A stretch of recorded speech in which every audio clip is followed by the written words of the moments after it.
நேரடியாக நாங்க சவால் விடுறோம். நேரடியான தொலைக்காட்சி விவாதம் வர்றது தயாரா இருந்தா நாங்களும் விவாதிக்க தயாரா இருக்கின்றோம். மோடி அரசாங்கம் RSS என்ன சொல்கிறதோ அதை காமகோடி இன்றைக்கு செய்து கொண்டிருக்கின்றார். எனவே இது நாட்டு மக்களுக்கு எதிரானது, விஞ்ஞானத்திற்கு எதிரானது.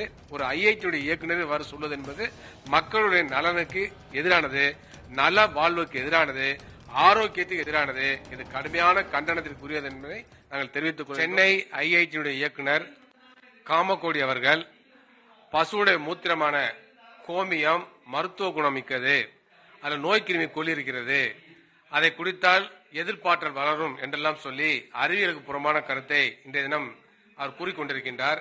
இது கடுமையான கண்டனத்துக்குரியதாகும். அதே போலவே நான் பஞ்சகவியத்தையும் அவ்வப்பொழுது உண்பேன் என்று அவர் சொல்லியிருக்கின்றார். பஞ்சகவியம் மருத்துவ குணம் உள்ளது என்று சொல்லியிருக்கின்றார். இவையெல்லாம் விஞ்ஞானத்துக்கு புறமானதாகும். பசுமாட்டு யூரினான கோமியத்தில் 14க்கும் மேற்பட்ட கிருமிகள் இருக்கலாம். எப்படி மனிதர்களுக்கு யூரினரி ட்ராக்ட் இன்ஃபெக்ஷன் சொல்லக்கூடிய நீர்த்தாரையில கிருமி தொற்று ஏற்படுகிறதோ அதே போலவே பசுமாட்டு நீர்த்தாரையில தொற்று ஏற்படலாம். பசுமாட்டுடைய சிறுநீர் பையிலும் தொற்று ஏற்படலாம். பசுமாட்டுடைய கிட்னிலையும் நோய் தொற்று ஏற்படலாம், கிருமிகள் தொற்று ஏற்படலாம். அதனால பசுமாட்டு யூரின்ல சலமும் வரலாம், ரத்தமும் கலந்து வரலாம், ஏராளமான கிருமிகளும் வரலாம். அதை குடிக்கின்ற பொழுது ஏராளமான நோய்கள் மனிதர்களுக்கு வருவதற்கான வாய்ப்பு இருக்கிறது. குறிப்பாக பசுமாட்டுடைய அந்த கோமியத்தை குடிப்பதன் மூலமாக எலிக்காய்ச்சல் வருவதற்கான வாய்ப்பு இருக்கிறது. ஈகோலை என்று சொல்லக்கூடிய பாக்டீரியா தொற்று வருவதற்கான வாய்ப்பு இருக்கிறது. எலிக்காய்ச்சல் என்பது மிக ஆபத்தான ஒரு காய்ச்சல் நோயாகும். இது பொதுவாக எலியுடைய மூத்திரம் மூலம் பரவினாலும் கூட பசுடைய மூத்திரம் மூலமாகவும் கூட இந்த நோய் பரவலாம். எனவே இது போன்று ஏராளமான நோய் தொற்று பசுமாட்டுடைய யூரினை கோமியத்தை குடிப்பதன் மூலமா வரலாம்.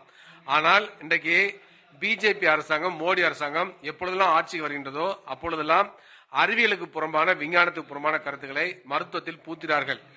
இந்தியாவில் இந்திராஷ்டிராவை கொண்டு வர வேண்டும், இந்திராஷ்டிராவுக்கு ஏற்ப ஒரு மருத்துவ முறை உருவாக்க வேண்டும் என்று சொல்லி அவர்கள் மூடத்தனமான கருத்துக்களையும் அறிவியல் புறம்பான கருத்துக்களையும் மருத்துவ அறிவியலில் பூத்தக்கூடிய போக்கை பார்க்கின்றோம்.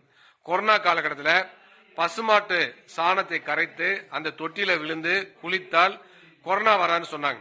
ஆனா அது மாதிரி குளித்தவர்கள் கொரோனா வந்துச்சு, பல பேர் இறந்தும் போயிருக்காங்க. அதுபோல பசுமாட்டு யூரின் சொல்லக்கூடிய கோமியத்தை குடித்தால் கொரோனா வராம தடுக்கலாம், கொரோனா குணப்படுத்தல் சொல்லியும் அறிவியலுக்கு புறமான கருத்துக்களை பரப்பினார்கள். ICU வார்டில் அட்மிட் ஆகக்கூடிய நோயாளிகளுக்கு ஆக்சிஜன் செல்லக்கூடிய மாஸ்கை காட்டிட்டு அவர்கள் வலுக்கட்டாயமாக கோமியத்தை செலுத்தினார்கள். அப்படிப்பட்ட நோயாளிகளும் இறந்திருக்கிறார்கள். எனவே இதெல்லாம் விஞ்ஞானத்துக்கு புறம்பான கருத்தாகும். பசுவை புனிதமாக்கி, பசுடைய யூரினை புனிதமாக்கி, பசுடைய யூரின் மிகச்சிறந்த நோயாற்றல் மிக்க ஒரு மருந்து, நோய் எதிர்ப்பாற்றல் மிக்க ஒரு மருந்து என்று சொல்லி ஒரு மாயை இன்றைக்கு அவர்கள் கட்டவிழ்த்து விடுகிறார்கள். அந்த மூட நம்பிக்கையை மக்கள் மத்தியிலே கொண்டு வரக்கூடிய போக்கை பார்க்கின்றோம்.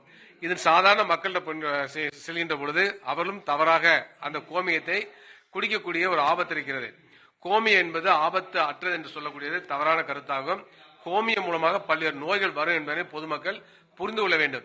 அதே போலவே பஞ்சகவியம், பஞ்சகவியத்தில் பசுமாட்டுடைய யூரின் இருக்கிறது, பசுமாட்டுடைய சாணம், பசுமாட்டு நெய், பசுமாட்டு தயிர், பசுமாட்டு பால் உள்ளிட்ட எல்லா பொருளையும் கலந்துதான் அவர்கள் பஞ்சகவியத்தை உருவாக்குகிறார்கள். இந்த பசுமாட்டு சாணியின் மூலமாக ஏராளமான நோய்கள் வரும். குறிப்பாக டைபாய்டு நோய் வர்றதுக்கு வாய்ப்பு இருக்கு, டெட்டனஸ் வர்றதுக்கு வாய்ப்பு இருக்கிறது.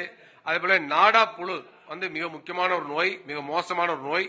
அந்த நாடா புழு நமக்கு ஏற்பட்டால், அந்த நாடா புழு தொற்று மூளைக்கு ஏற்பட்டால் சிஸ்டிக் சர்க்கோசிஸ் என்று சொல்லக்கூடிய ஒரு நோய் வரும்.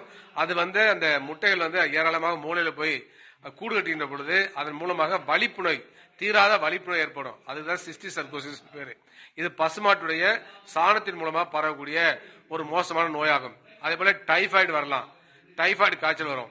அதே போலவே இன்றைக்கு பசுமாட்டு பாலை பச்சையா குடிச்சாலே அது மூலமா ஏராளமான நோய் வர்றது வாய்ப்பு இருக்கு. குறிப்பா காச நோய் வரலாம், டைபாய்டு வரலாம். அதே போல ரொம்ப ரொம்ப அபூர்வமா வேற சில நோய்கள்லாம் வர்றதுக்கான வாய்ப்பு இருக்கு. அவ்வாறு இருக்கின்ற பொழுது பசுமாட்டு சாணியையும் பசுமாட்டு யூரின்லாம் கலந்த பஞ்சகவியத்தை நான் சாப்பிடுறேன் என்று சொல்லி மக்களை ஏமாற்றுவது என்பது மக்களுக்கு மிகப்பெரிய ஒரு பாதிப்பை உருவாக்கும். இங்கிலாந்துல ஒரு 10 ஆண்டுகள் முன்பாக மிக மோசமான ஒரு நோய் பசுமாடுகளுக்கு பரவியது. மேட் கவ் டிசீஸ் என்று சொல்லக்கூடிய ஒரு நோய். அதன் மூலமாக பசுமாடுகள் இறந்துவிடும், அவருடைய மூளையெல்லாம் பாதிக்கப்பட்டுவிடும். அந்த நோயே அந்த பசுமாட்டுடைய பல்வேறு பசுவோடைய பால், பசுடைய இறைச்சி போன்றவற்றை உண்பதன் மூலமாக மனிதர்களுக்கு வரவதற்கு வாய்ப்பு இருக்கிறது. அதே போல இந்த பசுமாட்டு சாணியை மிதிச்சு அது நம்முடைய செருப்புலையோ அல்லது ஷூலையோ ஒட்டி கொண்டால் அதன் மூலமா அந்த வியாதி வந்து மற்ற கால்நடைகள் வர்றது வாய்ப்பு இருக்கு, மனிதர்களுக்கும் ரொம்ப அபூர்வமா வர்றது வாய்ப்பு இருக்கு.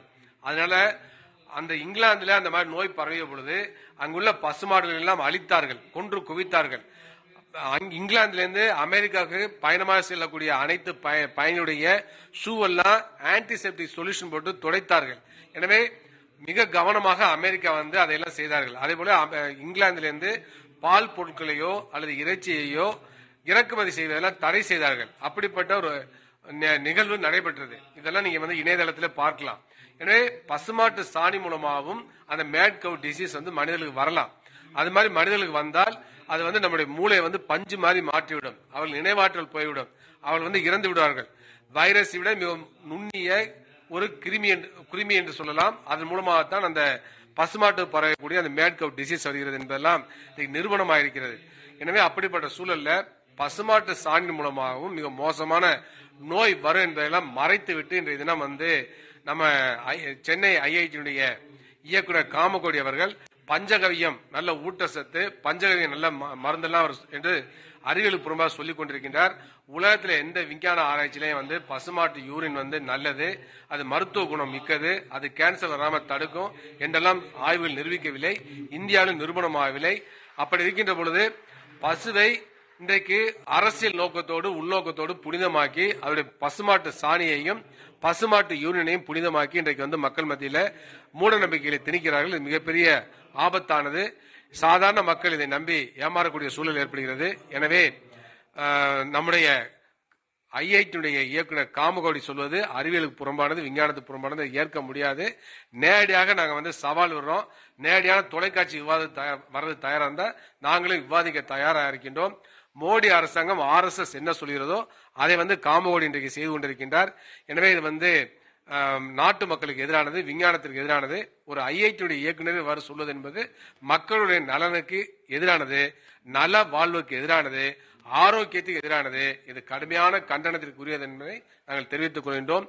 இந்தியாவில் இந்து ராஷ்டிரா உருவாக்க வேண்டும், இந்து ராஷ்டிராவுக்கு ஏற்ப ஒரு மருத்துவ முறை உருவாக்க வேண்டும் என்பதற்காக மருத்துவத்துறையில் மூட நம்பிக்கையை திணிப்பதும் சமஸ்கிருதத்தை திணிப்பதும் இந்தியை திணிப்பதும் இன்றைக்கு RSS பிஜேபியை அரசு செய்து கொண்டிருக்கிறது. எனவே இதை மக்கள் புரிந்து கொள்ள வேண்டும் என நாங்கள் கேட்டுக்கொள்கின்றோம். நம்முடைய ஐஐடியுடைய இயக்குனர் காமகோடி சொல்லக்கூடிய விஞ்ஞானத்துக்கு புறம்பான இந்த கருத்துக்களை மக்கள் நிராகரிக்க வேண்டும் என நாங்கள் சமூக சமத்துவத்திற்கான டாக்டர் சங்க சார்பாக கேட்டுக்கொள்கின்றோம்.